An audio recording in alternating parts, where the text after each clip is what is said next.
Hello everyone, welcome to the Roker Rapport once again. Joining me tonight we have Gav. How are you getting on, Gav?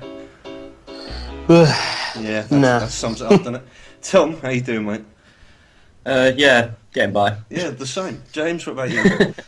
Yeah, we're all Everyone is yeah.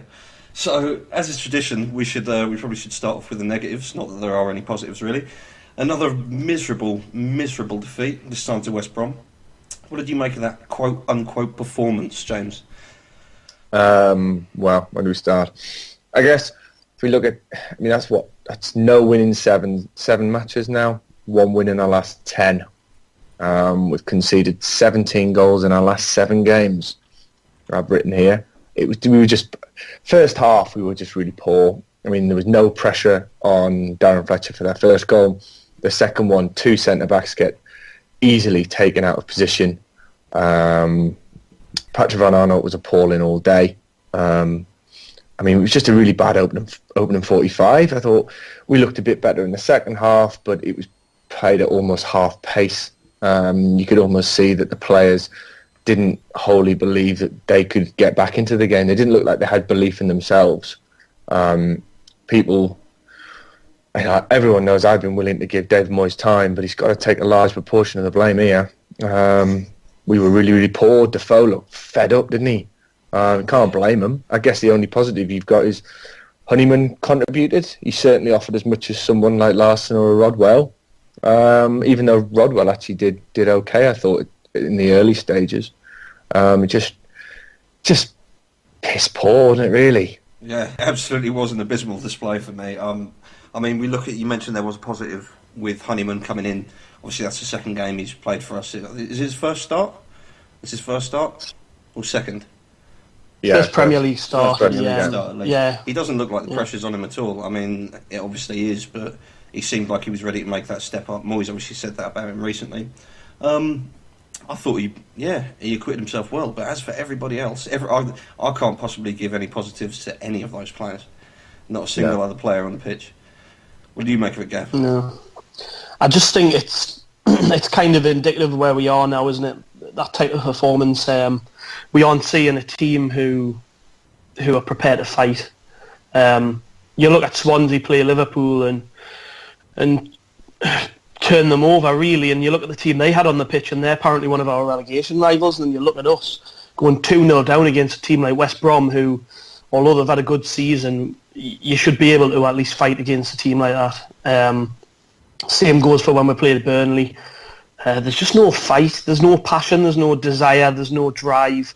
We really are missing players like Ndong and Kone, and I've not been a big fan of Kone, to be honest, but you can really see the hole left in the team without him. He's a massive miss. That defence is just awful without him, and John O'Shea and Gillibodji just aren't good enough. It's if you're being fair, they aren't good enough, and it's every week now we're costing ourselves goals through silly errors. The performance as a whole was deflating. I don't think that any of the players are responding to David Moyes. I don't think they're responding to Robbie Stockdale. Both of them are out on the touchline every game giving orders, barking orders, and nothing seems to be registering. Players like Patrick Van Aanholt, who you can clearly tell aren't interested anymore. He wants away.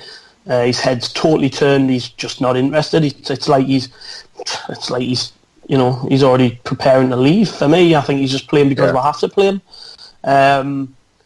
Likewise, players like Januzaj, they know that, doesn't matter what happens here this season, really, I'm going back to Man United. He's been talking about rejoining Pogba this week. The fact he's even saying stuff like that just shows you really they don't care. Doesn't care about being at Sunderland. He only came here because it was game time for him. And he told us really at the start of the season that he had no plans beyond this season to be at Sunderland.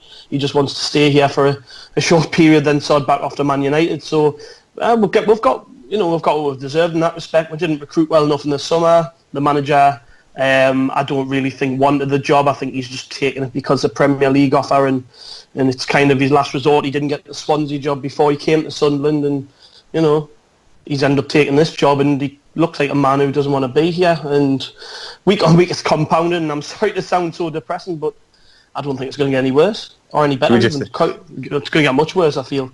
Should we just end the podcast there? Well, I haven't said I've just anything yet. about a million thoughts at once there. But, you know, it's. I think you'll struggle to disagree with any of that, really, because we're all seeing it. It's got to the point now where the fans in the crowd, we sold the away end out at West Brom yesterday. Tom, you were there, you heard the chants. You know, the supporters are at the point now where they've stopped caring. It's going back. You know, it's going back to the bad old days under Howard Wilkinson and Mick McCarthy towards the tail end of that mess. Fans start turning on each other. They don't know. There's no player in that squad, well, on the pitch, that anyone really seems to care about. Yamazaki actually got properly booed off when he got subbed, which I thought was a tad harsh because he was definitely not the worst one out there. And it's just there's nothing I can see of anything getting any better. It was complete garbage. And you go like you always do. You go to a match after having a few lagers, you think a bit positive. You say, this week it might be different. It might be, and these players just don't care. They don't care. They know that if they go down, a handful will probably stay, and then they'll go somewhere else. Van Aanholt shouldn't. If he doesn't want to be here, he shouldn't be playing at all. And it showed in his performance. I mean, I still cannot understand what he was doing on that first goal. Just watching someone like Darren Fletcher chest and spin 6 yards out. It's absolutely criminal. And we've got players who don't want to be here, a manager who looks like he doesn't want to be here, no money, no idea of where our next sign is going to be, that anyone wants to come. Just, God, it's awful. We may as well head down to the river now. Like, I had a good day yesterday. It was a really good day out, but it could is have been better, certainly. It's defensively, isn't it? You can obviously they're lumping balls up to Defoe, and he looks so frustrated. Like, I think it was in particular. I mean, the set pieces, lads, were absolutely embarrassing. There was one in particular where they've tried to chip it over Defoe, and he can almost see that it's almost a half-assed effort for him to go to it, and he seems to look back and just think, what am I doing here? Like, it's just. And then you look at, I mean, we conceded 2 goals in 6 minutes. Stoke, we conceded 3 goals in 19 minutes. Burnley, we conceded 3 in 15 minutes. United, we conceded 2 in 4. And Swansea, we conceded 2 in 5 and then 3 in 25. I just think something in the mindset, isn't there, of these players and that has to come from the manager, really, because when you concede a goal, someone like John O'Shea should be grabbing people and saying, look, lads, heads on for the next 10 minutes. Let's weather the storm and let's get going. And the heads drop and they think, oh, well, that's it now, innit? We've conceded. We're not going to get back into it. We may as well give up. Well, I can see what you mean there. I mean, I think certainly, I mean, this has been going on for ages, though, when you say about the manager. This happened last year. This was a big problem that we thought Allardyce actually sort of fixed, instilling some sort of confidence to the point where you concede 1 goal and your head drops and that's the end of the game, because that's what it seems to be. I mean, for me, like doing predictions, I do the Super 6 every week, and doing the predictions for it, I'm looking at it and I'm thinking, well, we haven't got more than 2 goals in us. And I know for a fact we're going to concede 1 goal, and if we concede 1 goal, we're going to go on to lose. So it's just like, it's either a draw or a loss every week, and that's terrifying. It's terrifying that no one in the squad, except perhaps, as we said, Honeyman, would have the nerve to go a goal down and then somehow just come back, somehow fight back. And when you consider when they scored, there was plenty to play for. I think though, Damien, I think players like Lawson and O'Shea, they've been here and seen it a number of times. They've been through a number of relegation battles with us. I think they do care. I think they do want to be able to do it for us. They're just not good enough. Particularly Lawson, I think he looks shot. When he first came here, he came here from Birmingham, and I thought he was a real quality acquisition. He came with this reputation of a dead ball specialist. He was a right winger. We played a 4-4-2 with him on the right. As the years have gone on, he's moved inside. He moved inside after maybe a year of being here. And very rapidly it's becoming obvious that he's just not good enough. He hasn't got the legs anymore. Tuesday night I was at Burnley in the Cup, and he was pointing a lot and he was running about a lot, but he never won the ball. He never done anything with it. His set pieces were largely awful. And you kind of have to weigh it up now and think, well, when the players like Ndong are back and the players like Kazri are back, is there a place for somebody like that? Because as much as he clearly cares, he's just not good enough. And it's sad to say it, really, isn't it? It is. It's sad, and it's sad that we were all clamouring for him to come back into the side. He's been here 4 or 5 years now, and he was, as you said, he was a decent acquisition for the first 18 months, and then we started to see, we should probably be moving away from players like Seb Larsson. We need to invest in better. And this season we've been clamouring for players like Seb Larsson to come back because the rest of the players we have are just that crap. I mean, you said before that they're just not good enough. The second half, that's exactly how it felt. It felt, like they came out and they started moving the ball, and they were much better than they were in the first half. But there was no belief. I mean, Denier, I just think he struggles. I just don't think he's that good.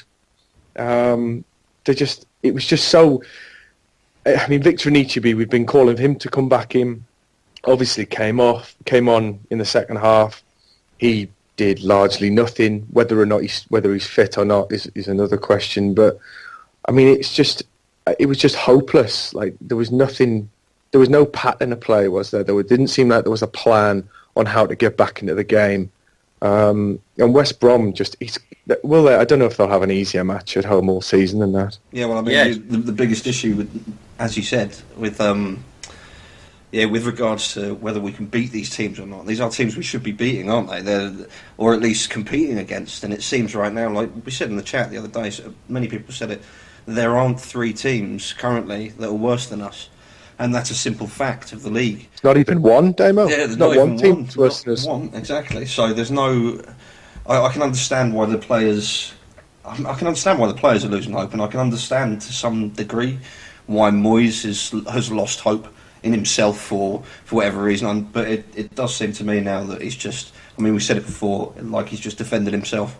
Now he's just trying to make the best of a bad situation for himself. Do you know what I mean? It's not really a. There doesn't seem to be any sort of plan to cushion the blows that we're going to go through over the rest of the season. And you know what?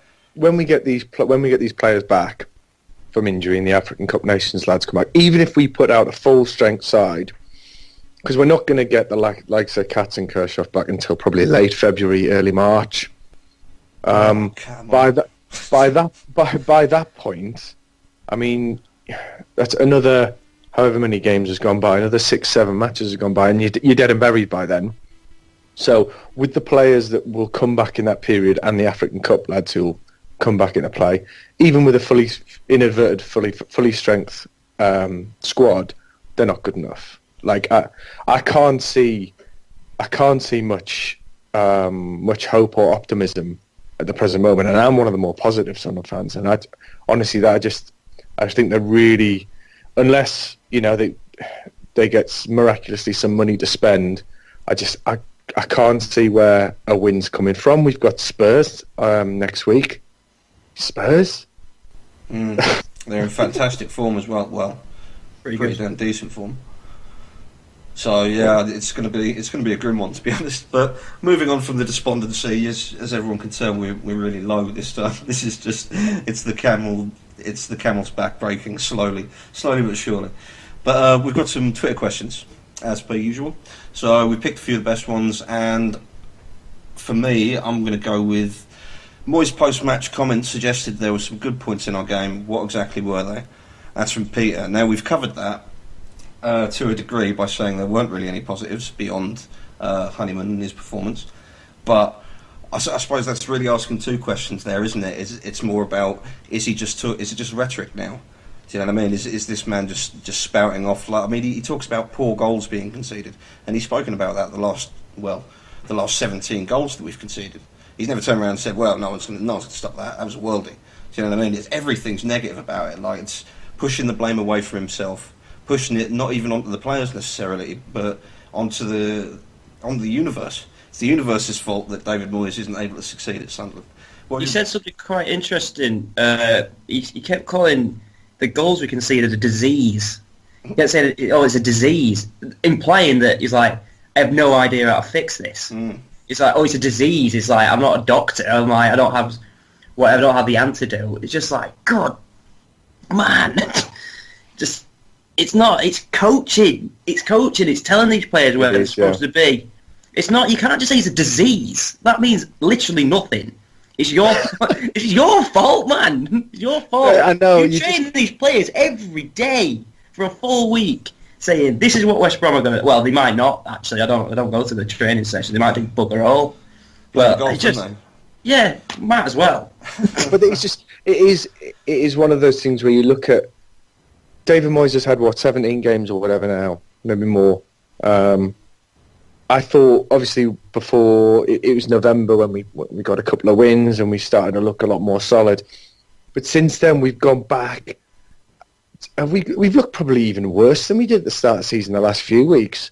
I mean, defensively, I'm sorry, they haven't been coached. Like, it looks to me like they haven't been coached. Like, you can have the worst players in the world at the back, but, like, it's no excuse if you're not organising. I mean, John O'Shea is so experienced. Surely he can organise. I mean, Papi Gilabodji can't be that stupid that he, or is he that stupid? Is that the problem when we've got no other options? I mean, what happens? What happens when Kone comes back? Does Gilabodji drop out? Does he partner O'Shea? I have absolutely no idea where to go. I think it's interesting what was said as well, talking about like having the players come back from the African Cup of Nations. I mean, what exactly we think now of Ndong. I mean, yeah, he had some good performances. Certainly, statistically, he's one of our more efficient players. But he's not ripping up trees. You know what I mean? He's not particularly creative. So I couldn't see that really providing much to better things. But also talking about Kone coming back and whether that will sort it out. It's obviously in the middle of the January transfer window. Would that mean that we're still sitting here thinking, oh, well, Kone might not leave? Is that the case now? Because if he doesn't leave, where are we getting any money from? Well, I think it's probably going to have to come from other areas, and I don't think he's even on the scope now, is he, in terms of being sold? I mean, something could change towards the end of the window, but Moyes made a point of mentioning Kone, saying we're missing him. Now, if you sell him, after you've said that, what does that say, really? Are you accepting relegation? Because to me, that's what it would tell me.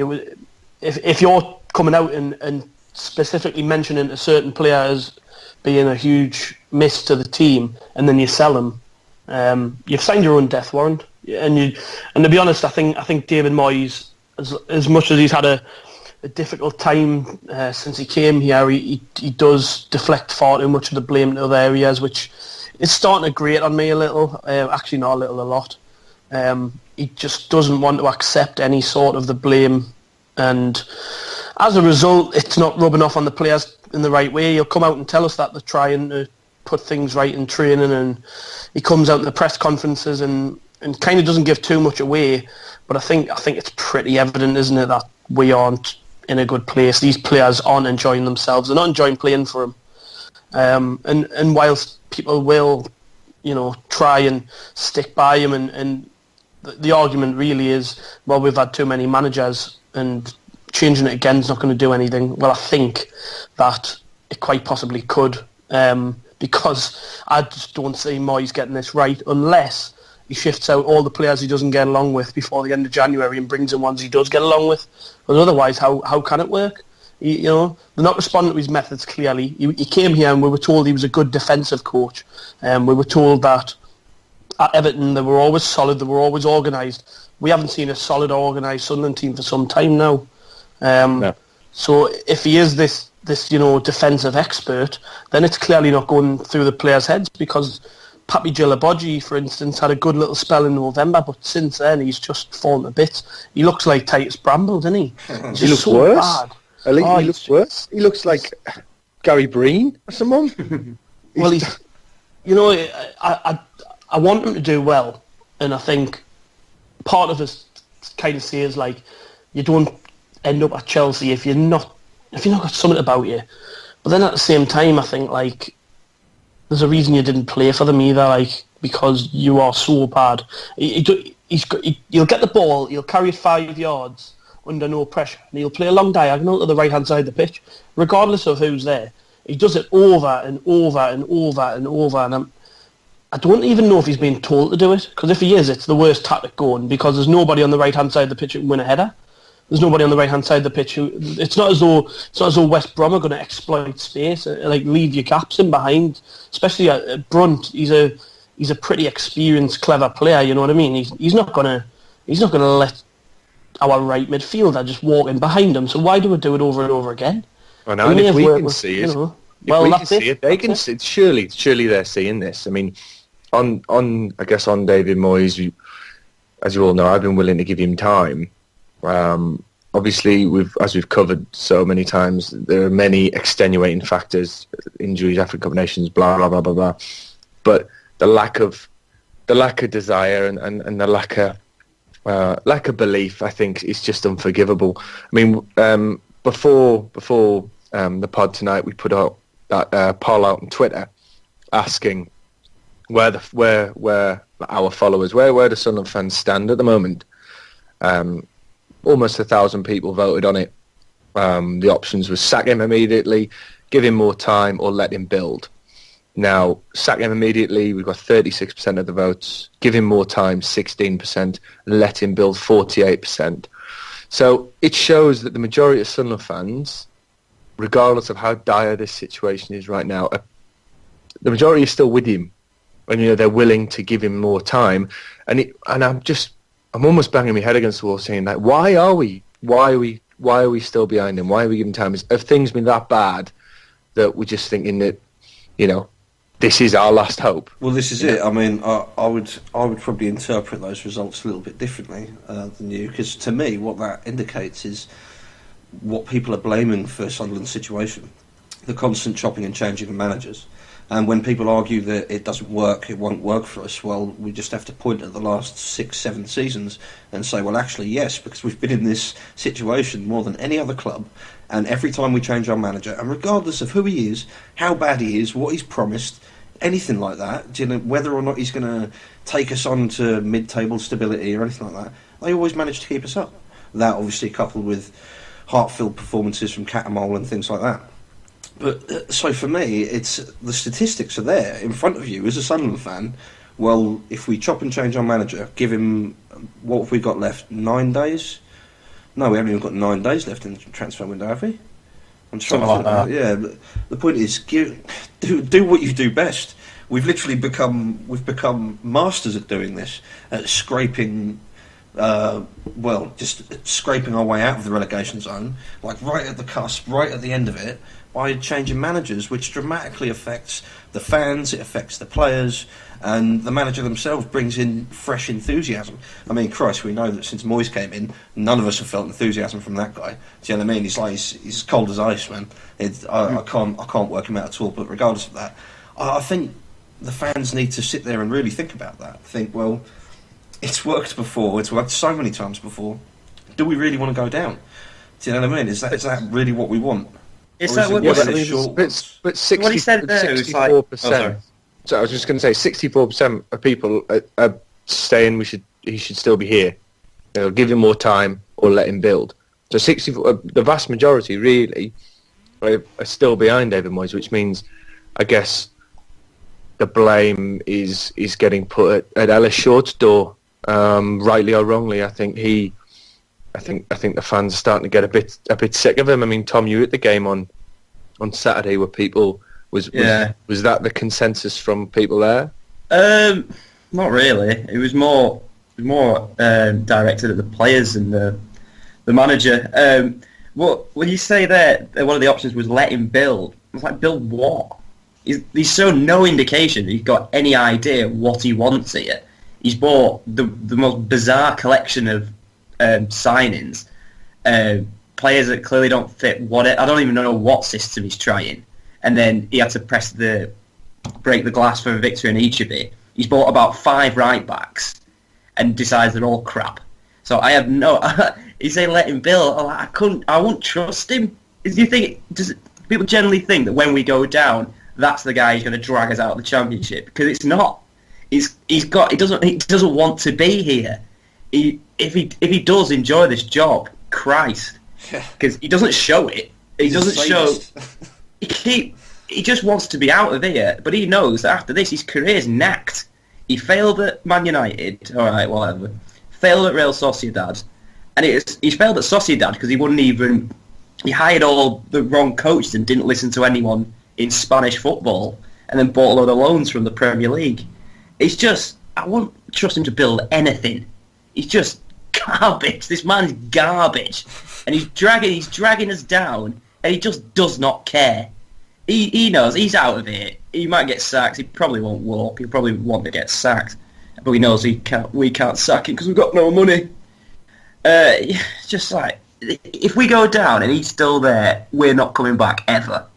I mean, to be honest, when he was kind of sat there or just stood there, kind of the look on his face, it was almost like Poyet. Was it versus Palace or QPR at home when he almost looked like he threw the game to get sacked because he just looked like he'd had enough. Villa. Was it Villa? Got battered off them. Yeah, and Moyes, he almost cuts that figure now, doesn't he? Kind of looking out, dead eyes, thinking, where the bloody hell do we go from here? We're looking at you, Dave. You know, you're meant to be leading this team, and I'd seen out. With that in mind, I'm going back to the Twitter questions. We've got one from Michael Oates, who asks, should Martin Bain speak publicly again to fully clarify our position in the remaining days of this window? Now, my answer to that would be yes, absolutely, because I welcome any kind of openness or clarity from the club. I think the question really is whether or not he will. Whether that's a good idea. I think at the moment, when you're talking about transfers and things like that, I mean, I know they've done themselves no favours by coming out straight away before the window and saying we've got no money, we're skint. But I don't think you'd do it now, not in this window. Do you know what I mean? No. Plus, is there any point in him just repeating himself? Because that's what he'd see. Yeah, exactly, yeah. He's like, well, we've heard it all before. We're skint. We've got no money. We know that we're shit. And David Moyes, I mean, to be honest, I thought his Callum wrote a fantastic piece on him. Some of his comments in the week about, well, if we do bring anyone in, you know, they're not going to be any good. It's pretty much what he said. It's hardly filling us with optimism, is it? And also, it's hardly going to fill incoming players with optimism, because if you're, say, for example, Robbie Brady's been linked and apparently turned us down. It's paper talk, you know. We don't know if that's true or not. But if you're making up your mind thinking, shall I go Burnley, shall I go Sunderland, blah, blah, blah, and Sunderland's manager's coming out and saying, wait, we're bringing some players in, but they're going to be largely rubbish, you can think, wait, do I want to play under him? I mean, what a statement. I know. What a statement. It's not going to attract anyone to you. It's just not going to fill them with the confidence. It makes them think, oh, that's right, I want to go and spend the next year of my career or something like that. I can completely understand that. We're talking about that though also. I mean, what do we make of this whole Patrick Van Aanholt thing? I know we touched on it briefly, but has his head actually been turned? Because remember, we loved Patrick Van Aanholt like 2 months ago. Do you know what I mean? Maybe, yeah, I'd say it was about 2 months ago, actually, when we started to be questioned. And even then, it wasn't necessarily his fault, because we always knew he wasn't a particularly defensive-minded defender. But he started to sort of improve in that role under Allardyce as well. So what do we make of that? What would you say about that, Gav? Do you think his head's been turned? Do you think he's gone? Absolutely, I do. I mean, and it doesn't help when you've got Sam Allardyce coming out saying that he's not giving up on signing Patrick Van Aanholt until his chairman tells him he can't be done. So it was words to that effect. He came out and said that, and he also said that as far as we are aware, Sunderland haven't told us that he isn't for sale. So, you know, we're going to keep at it. That doesn't help, because another team's manager is then unsettling your player. It just so happens that this particular manager is the man who got the best out of him, you know. I think that's fair to say. He had a bit of a falling out at first with Van Aanholt, but then with Sharp saw a big rise in his form, and he kicked on under Allardyce, and you know he was a big part why we stayed up last season. So you can understand why that, combined with the fact that Palace are London based, they have a bit of money. They're probably going to improve his contract. He'll get to live in a flashier part of the country, I guess. That's the way they see it anyways. So you can see why he might want to move. On top of that, we are naff, we're going nowhere, and you wouldn't blame any player for him leaving, but at the same time he's still under contract with Sunderland. He hasn't gone anywhere yet. That doesn't excuse the half-arsed performances that he puts in, and the last 2 games he's been unforgivable really. I think he's just got to go now. We have to move on. There's got to be another left back out there who can do that job, because I mean, like you said earlier in the podcast, somebody who stands and watch Darren Fletcher spin and volley a ball into the back of the net, how hard is it to replace someone who does that job, really? Yeah, you might lose his attacking intent, but there's that. I would argue that. That's what I was going to say. I mean, when you consider we've been without Victor Anichebe for some time now, we aren't able to see that budding relationship on the left wing flourish that we were speaking about before. So is this not largely an off-field issue, though? You know what I mean? Yeah, he's playing poorly, and he clearly doesn't care. But at the end of the day, his head's not here. He doesn't want to be here. And if he doesn't want to be here, then his performances are going to reflect that. Obviously, we now need a team of players from now until the end of the season who are going to get us around 20 points. And if he doesn't want to be here and he's a bad egg and he's causing issues for the manager, then what's the point in him staying? We have to throw everything at staying up now, and that means getting rid of players who don't want to be here. Simple as for me. Good thing we got Kone coming back then. He definitely wants to be here. I don't know. Yeah, I'd agree with Gav. Like, I think if you can get, how much do you reckon we get for him? What, 12, 13 million quid, something like that? Not bad money. Seems paltry, that, doesn't it? It seems pretty low. Market. Yeah, I mean, we'll see that, but then there's been a few players moving about for what you would consider small fees as well. So he is I think if you can get Patrick Van Aanholt playing in a system which suits him, he's going to be an asset to anybody. I mean, you look at that kind of formation Chelsea play where the fullbacks are allowed to hug the line and get forward. That would suit him to a T. You know what I mean? Not saying he would walk into Chelsea's team, but if a team can play in a similar fashion, that would really show him. It would show him off as a top player, because he is good. I just think he's quite patently an arsehole, isn't he? He's just a dick. He's just a dick. His Instagram's full of photos of shoes, man. I mean, is it shoes and hats and cars and that? Just a bell end. Like this issue is also stemmed from the remember the Shisha incident. I think it's all stemmed from that. They just like Moyes. That incident, I thought it was something out of nothing, but then Moyes should have just said that, but didn't. And then he scored against West Brom, and then did that shisha smoking celebration, and then he'd make the doctor got binned off. But you're right, he's a dick, but with reason. News has just come in, by the way, Gabon are out, so looks like we're getting Diddy Dong back. What do you make of that? See how he cracks on. Well, I mean, as I say, I can't see how he's going to change things for us. I think he's a complementary player. I think that's what we've seen of him. Like, I think with better players around him, he obviously does his job remarkably well. When, as I said, the statistics we were looking at for him, like more successful passes than any of our other players on the pitch for 90 minutes. Do you know what I mean? So there is that, but I don't think that's what we're necessarily missing in midfield. You know, I don't think we're missing Didier and Dong. He'd do a better job than Seb Larson, though. Oh yeah, definitely. I mean, he's got to be an improvement on that. I would agree there. But we're talking about that. What about obviously we're looking at free agents. There's been rumours about, well, not rumours. Supposedly Julian Lescott's been training with us. There's rumours about Robbie Keane. Are they going to make any difference to this? Are they? I don't know. I mean, Julian Lescott. Robbie Keane. I know Julian. I mean, Julian Lescott is. I think he was almost hounded out of Birmingham. I mean, he was hated so much at Aston Villa.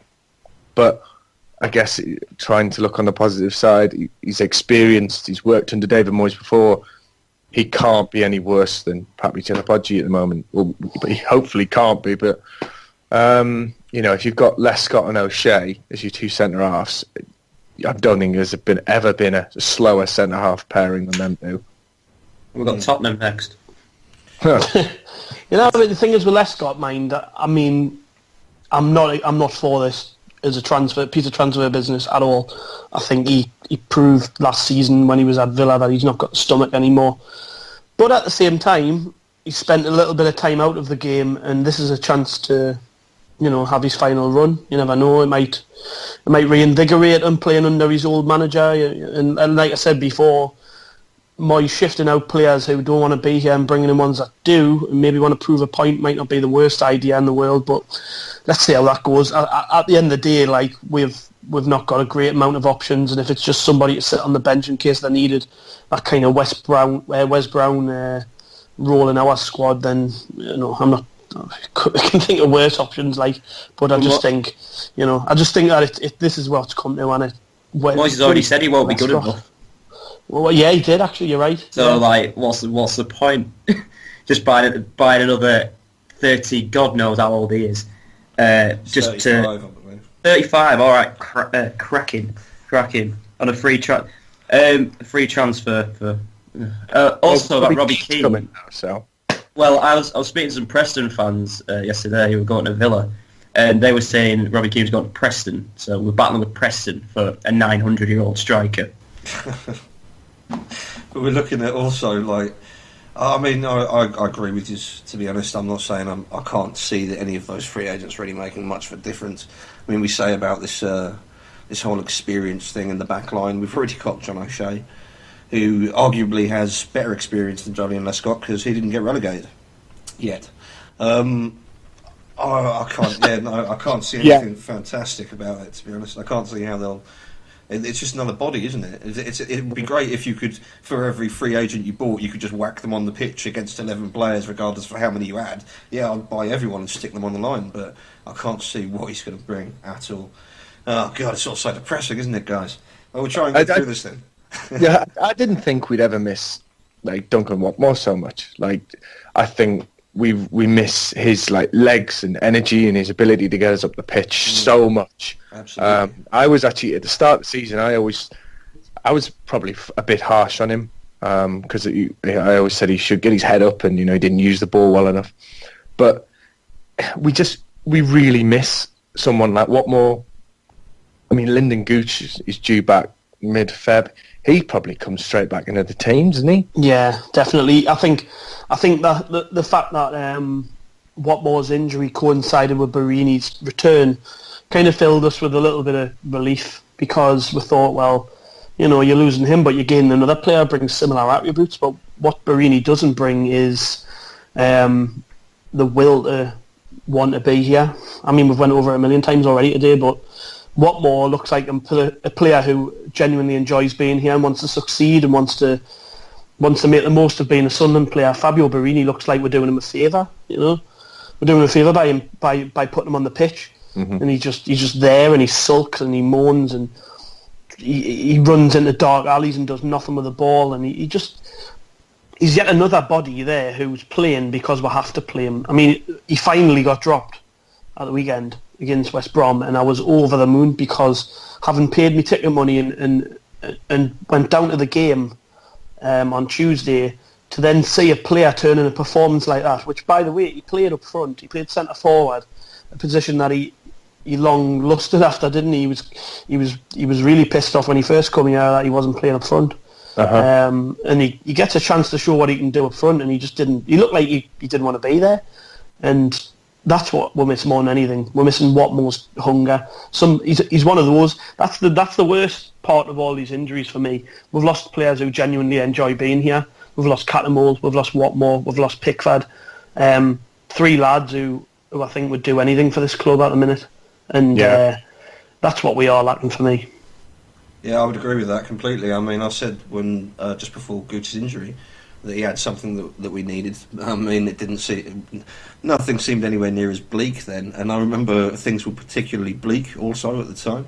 So it speaks volumes, doesn't it? But yeah, I'd love to see something like that. I mean, can you imagine, instead of what we've currently got, instead of like Larson, who do we have? Larson, Love, and Januzaj in midfield. You know, looking at something like Gooch, Catamol, and Honeyman. Would anyone take that? Because I would love to have that. That would crack me up. That'd be brilliant. I think we've almost got to stop lusting after Cats to come back, because I don't know if I'm on my own here, but I love Lee Catamol. I'll set that stall out, but he takes a few games to get going, doesn't he? He's not someone usually you can drop straight into the mixer, and he'll run about and he'll give his all, but he traditionally does take a bit longer to get back into full fitness. I think we've almost got to.